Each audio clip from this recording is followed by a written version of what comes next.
ไปดีทุกคนอันนี้วัดศรีสะอาดสัญญารามบ้านคนงามเลยพี่น้องเด้อวันนี้ก็มีงานยิ่งใหญ่พี่น้องมีงานอันยิ่งใหญ่บุญกฐินมาจากประเทศไทยพี่น้องมาจากประเทศไทยพี่น้องมีกันหลายสิ่งหลายอย่างทั้งมีทั้งคณะหมอลำเรื่องพี่น้องวันนี้มาจากแขวงสารวัตรภาคใต้ของเราพี่น้องที่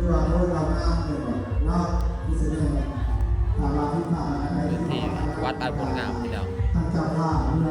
มาเที่ยวมาชมกันได้เด้อพี่น้องเด้อเอาทำแต่ชาชนเอามาเด้อจะบอกกับเมียกับปากกับเพื่อนนี่เนาะดูถุงเต่าลงมาพี่น้องเอาประตูมีมาเลยครับแม่เนาะเรามาเดินแบบพอรังของมีงานยิ่งใหญ่พี่น้องเพื่อนก่อนว่าครับเช่นคำว่าพี่น้องเราเนาะไปเดินทางมาจากเมืองนครยิงแขนสารวัตรพี่น้องเราเนาะในมาเสียบ้านนั้นหรือว่าในมาทำการแสดงในคำคืนวันนี้พี่น้องเราเนาะอัพกันเลยพี่น้องเราเนาะลงมาไล่ได้พี่น้องเลยในภาษาด้านหน้าใน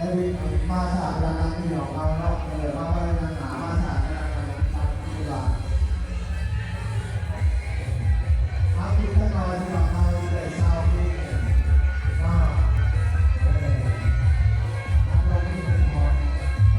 บรรดาแม่ค้าชาวขายก็หลายพี่น้อง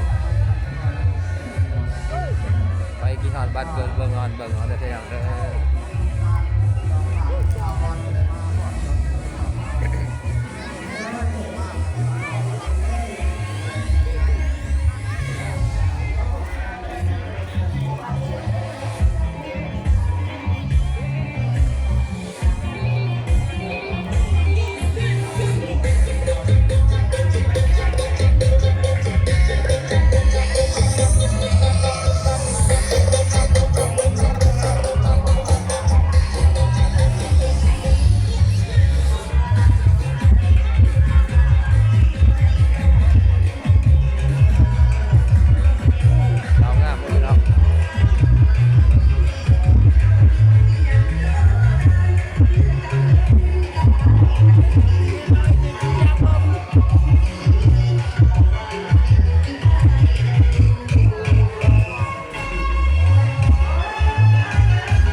ลำวงพี่น้อง